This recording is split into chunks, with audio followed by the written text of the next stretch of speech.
Now, the culprit. I've just come across this piece just here. Looks like it's quarter sawn cedar. We've got a few issues with this piece though. So first one being is this massive bark inclusion. Huge crack just here and further cracking on this side just here. But we're going to get stuck into it and get chopping this up with the 880. So let's do that.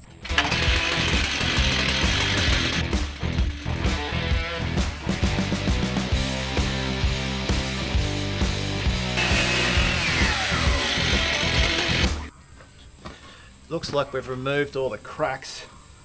There's no more little cracks coming up through here on this side, on that side. Now to give myself enough room, I'm thinking like 200 mil down, and that'll just get me inside that little bark inclusion there. You know what those plasters, like those plasters hold there, like that. I'm not a plasterer, but we'll give it a go.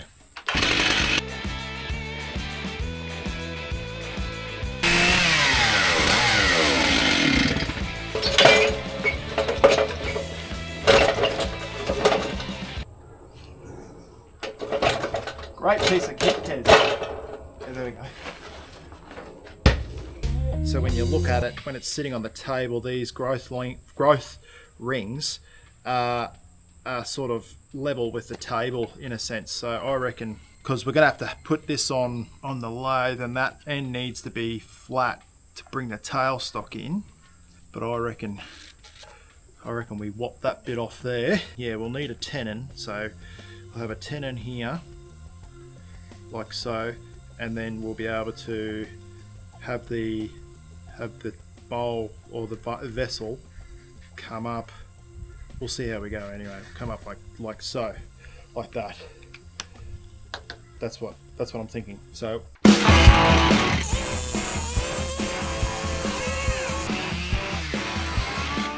there you have it.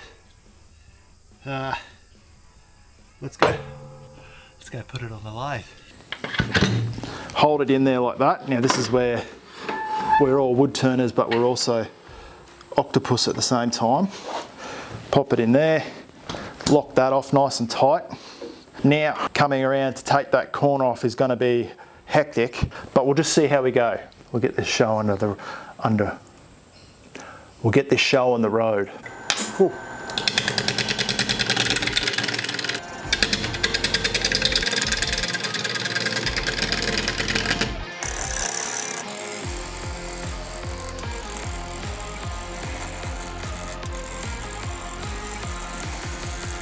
But I want to take a bit of weight out whilst we're here.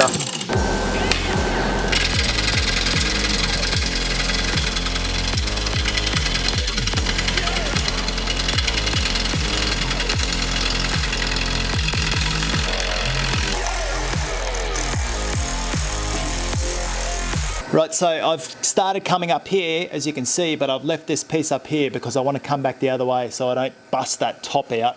But it's not looking too bad so far. Got a fair bit of pluckiness to it, but those grain lines are, they're looking beautiful. I just like the way it swirls in around. Hopefully it's gonna look prima at the end.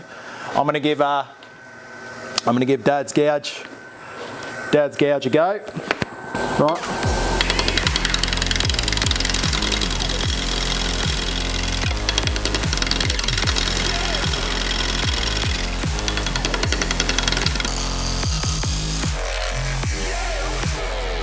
Have a look, how's that? Very nice. Come in a bit closer again.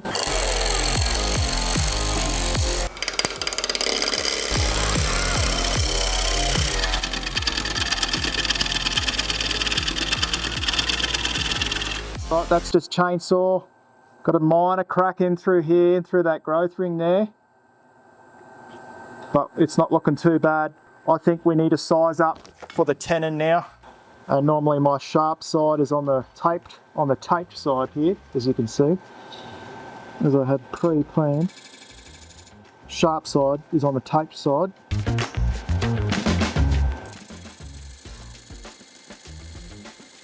.16mm bowl gouge, and I'm just going to get this tenon ready.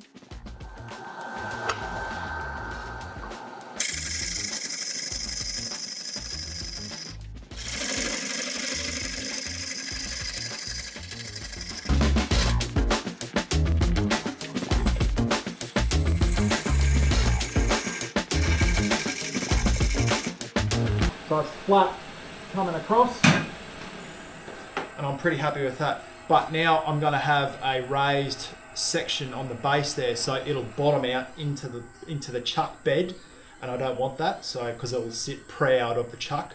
So all I'm going to do is use a little tool to grind that off, and I'll show you how I'm going to do that. But let's get this. Normally I would do something like this, a vessel like this on a face plate. But I just wanted to do it between centers, to be honest. We put it in the chuck, and then we just start making some cuts with the piece in the chuck. I'll feel a little bit safer, and I think my dentist will thank me. That was bad. That was very bad. I know, that was bad. Right, tool. So that bit there on the base is proud. See that? It's really sticking up. So I don't want that bottoming out in the chuck. So I'm gonna have to just cut that down. I've got a tool I'll show you. So this is a cut sole wheel. That's what it looks like there. Yeah, so we'll just grind this down.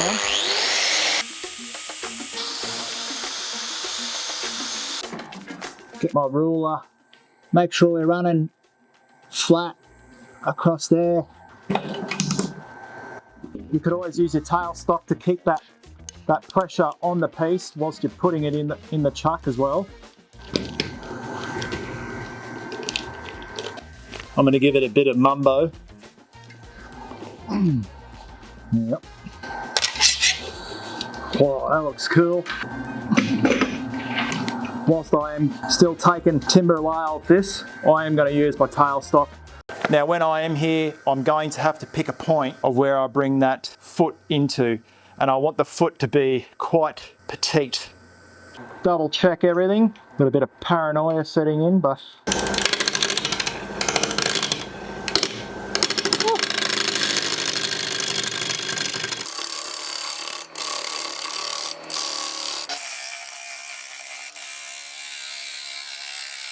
lifting the gouge.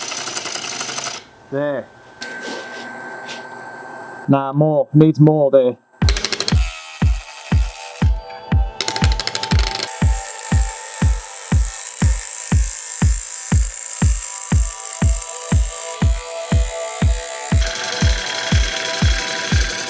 Alright, let's have a look.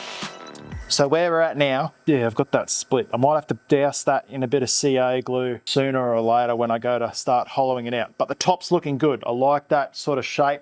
And now I'm going to come through here and tuck that in more there.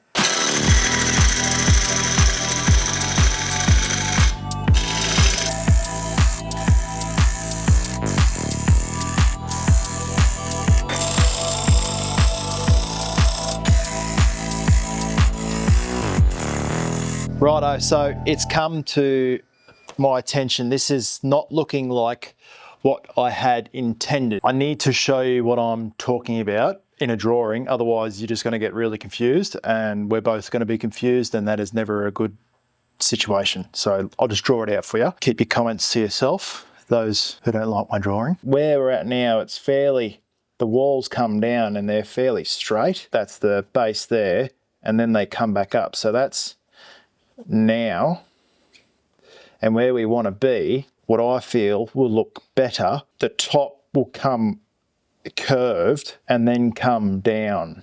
So it looks like that. And that's what I originally sketched on the piece. And then that'll be the base there. That's the tenon, which we'll take off after. And normally, from my experience in seeing pieces, that section there, the widest point is normally 2/3 from the base up. That's the widest point. So this is what I'm thinking about here. This is our vase, and that's what I want it to look like. Let me know what you reckon about my sketches. So let's go do this. Right, I hope that makes sense.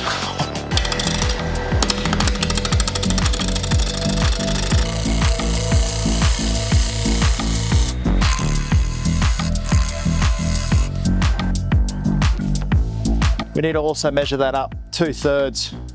Nearly forgot. Let's go 220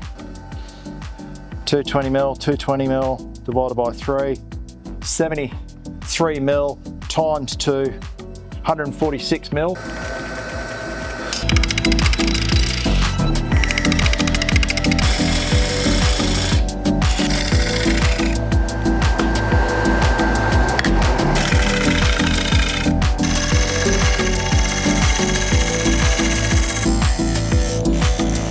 I'm starting to like the way that's looking. I'm not going to keep going on there. I'm going to start hollowing it out. And weapon of choice today will be the Pro-Forme.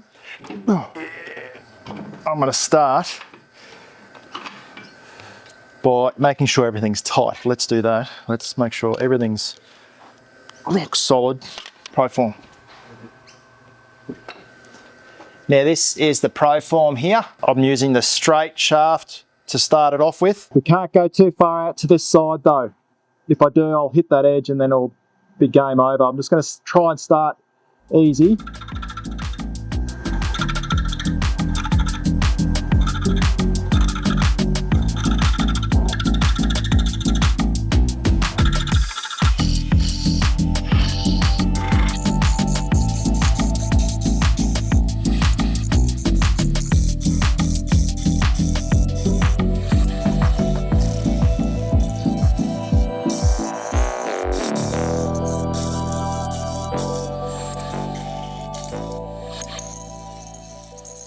I'm able to clean and get in around that edge that I want to maintain, but I'm going to have to sort this out because that is going to come back to bite us, that crack right there. So I might just fix that right now. I'm going to use black CA glue because I like the colour of when it goes into the cracks. Now I'm not going to hit it with the accelerator because I want it to seep down in there, and then once that's dry, we'll get back to it.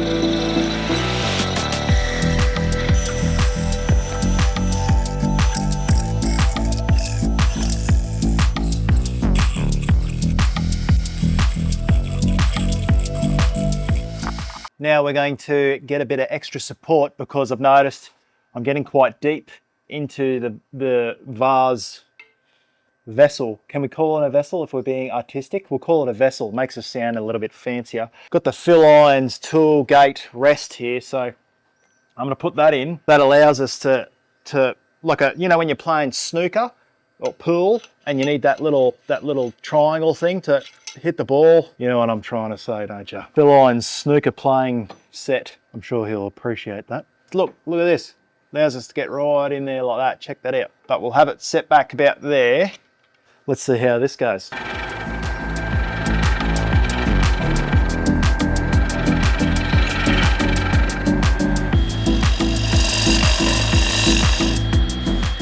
You can tell I become very artistic all the time, can't you?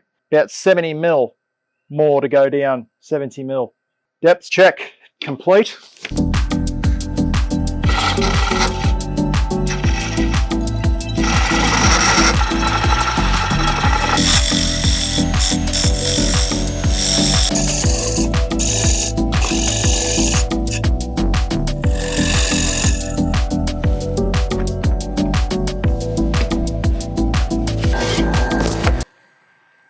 There is not much to see when I'm hollowing out, I'm telling you. Everyone wants to see hollowing out videos or hollowing videos, and it's very boring, in my opinion. The hollowing process takes a long time. I'm going to reduce this section here.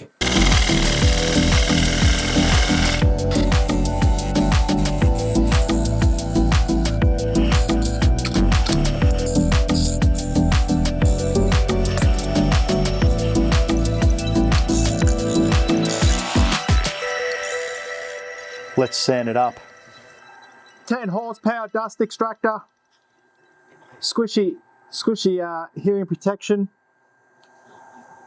in the drums, power on.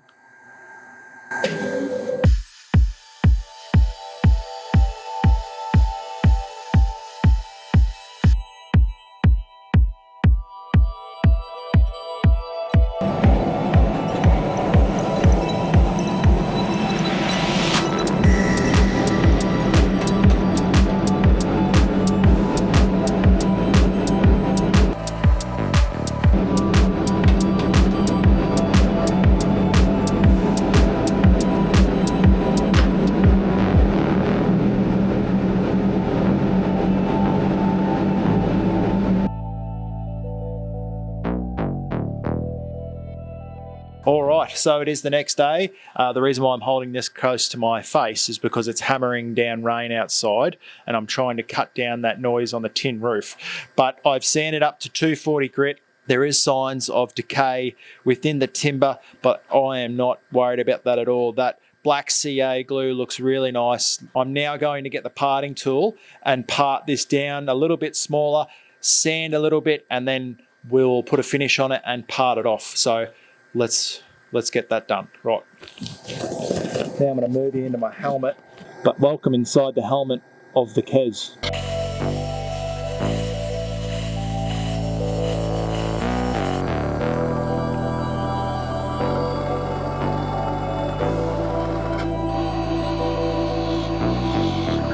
I want to know what that is there, that measurement.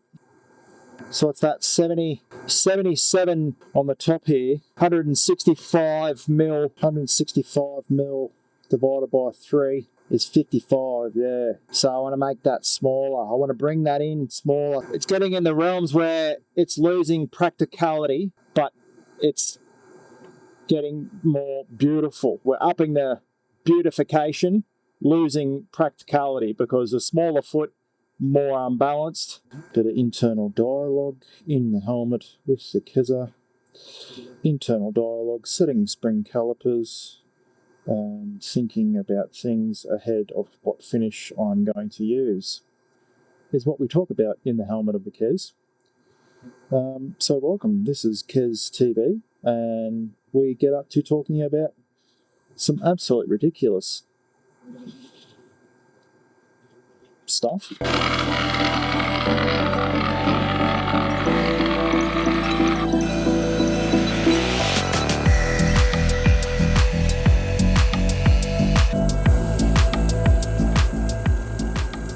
Rightio, so I'm going to use the pure tung oil from Woodcut tools. The reason why I'm going with an oil is because I want it to feel natural. I want it to feel, I don't want to put a polyurethane on this. I don't want to put anything in there that's going to seal the pores up. I want to make sure that people can feel the actual timber.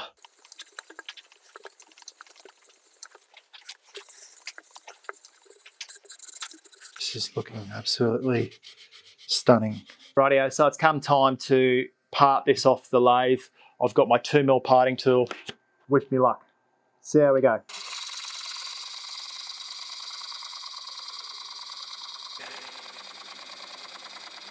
Oh, it's daunting. No, I can't. Hold on, stop. Get this thicker guy back. I want to remove a bit of that material just there. Going to take a little bit more, just so it's out of my way a bit. Okay.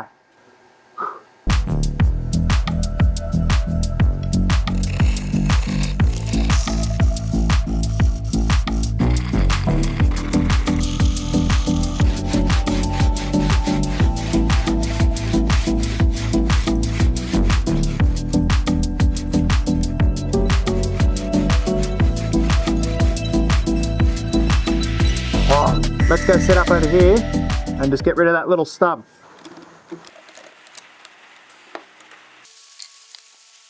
So it's starting to hammer down rain now, but we must press on.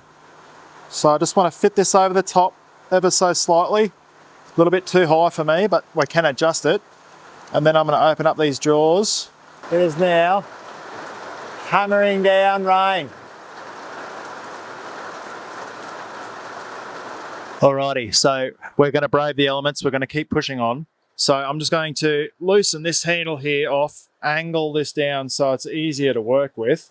And now I'm going to remove this little stub and we will be ready for a bit of a after action report on how we went.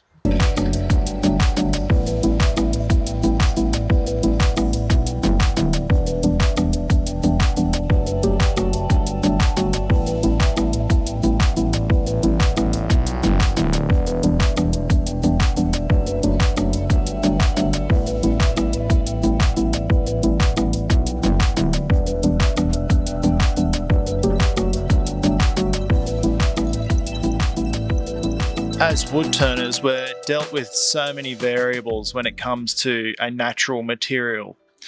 With this piece, I had infection, I had material that was bone dry, very plucky in working with it, wide growth rings, and then stacked growth rings down the bottom here. There's signs of decay, there were bugs, but did I enjoy this project, this after action report that I'm doing with you right now? All signs lead to yes, absolutely, I enjoyed this project. Would I do it again? Most definitely. Would I do it with another material? Yeah, bring it on. Let's see what happens. Did I learn something? Yes. I learned to be patient with the material. I learned to respect hollowing from a guy that predominantly turns bowls and platters. This is definitely one of the first main vessels that I've turned on this channel in a full-length video, and I am absolutely delighted with the outcome. Now you have to let me know your thoughts. Thanks so much for watching. I'll talk to you all directly. Cheers. Bye.